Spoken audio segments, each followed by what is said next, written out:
Menu kontrola. Do tohto menu sa dostaneme, ak na hlavnom tmavomodrom páse klikneme na odkaz Ministerstvo.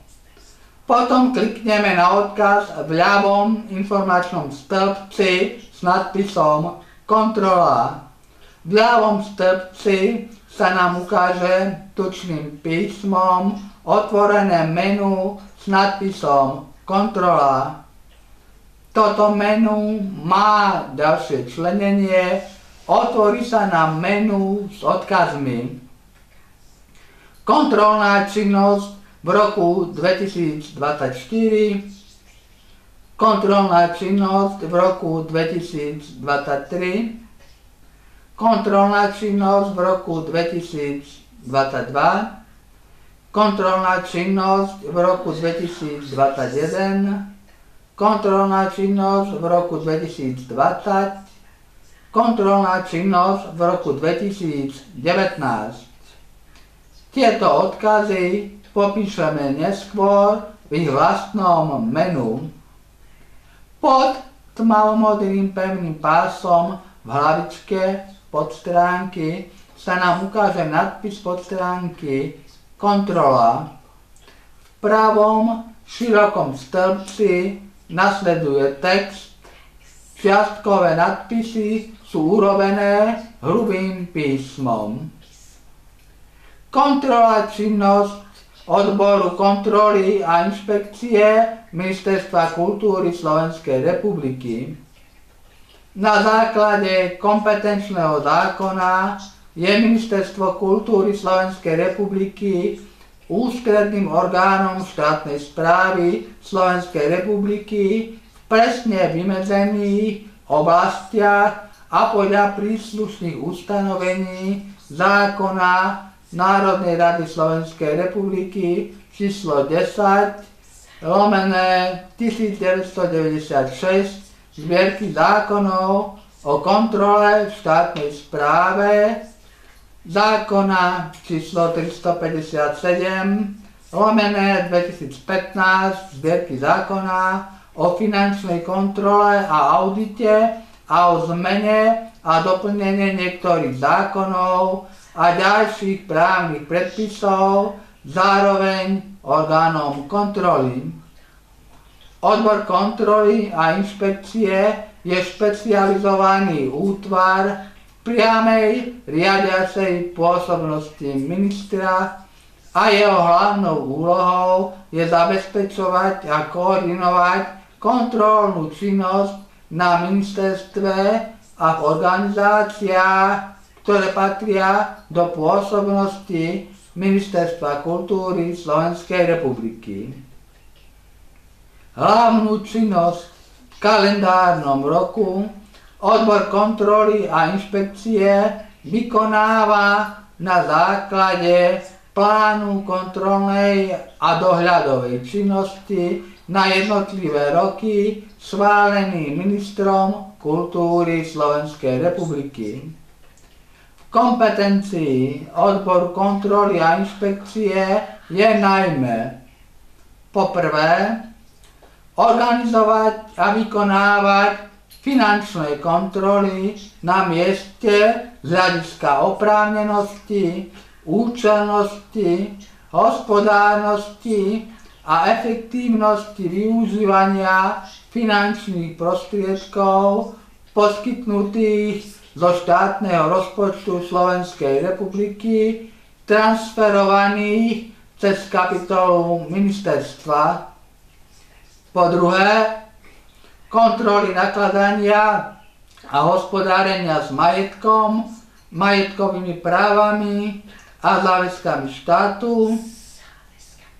Po tretie, organizovať a vykonávať kontroly dodržovania zákonov, predpisov a usmernení v oblasti rozpočtového hospodárenia, stav kontrolovaných skutočností a ich súlad so všeobecne záväznými právnymi predpismi, internými predpismi a uzneseniami vlády Slovenskej republiky, úroveň efektívnosti plnenia úloh štátnej správy a spôsob riadenia štátnej správy a podobne.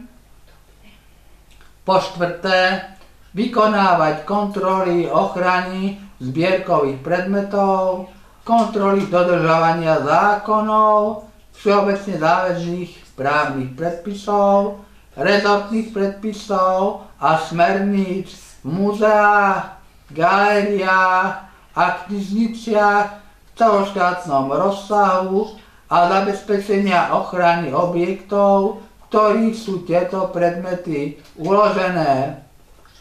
Po piaté, viesť centrálnu evidenciu sťažností a petícií doručených alebo odstúpených ministerstvu, zabezpečiť ich vybavenie, prešetriť opodstatnenosť sťažností a petícií patriacich do oblasti vecného pôsobenia odboru, dozerať na ich riadne prešetrenie na ministerstve a v organizáciách rezortu kultúry. Po šieste, vykonávať kontroly plnenia opatrení prijatých na odstránenie, kontrolou zistených nedostatkov a ich príčin a kontroly plnenia opatrení prijatých pri vybavovaní sťažností a petícií. Po siedme, ukladá zamestnancom kontrolovaného subjektu poriadkovú pokutu za zavinenie marenia výkonu kontroly a za zavinenie nesplnenie povinnosti uvedenej v zákone o kontrole v štátnej správe a zákone o finančnej kontrole a audite a o zmene a doplnení niektorých zákonov. Pokutu môže uložiť opakovane.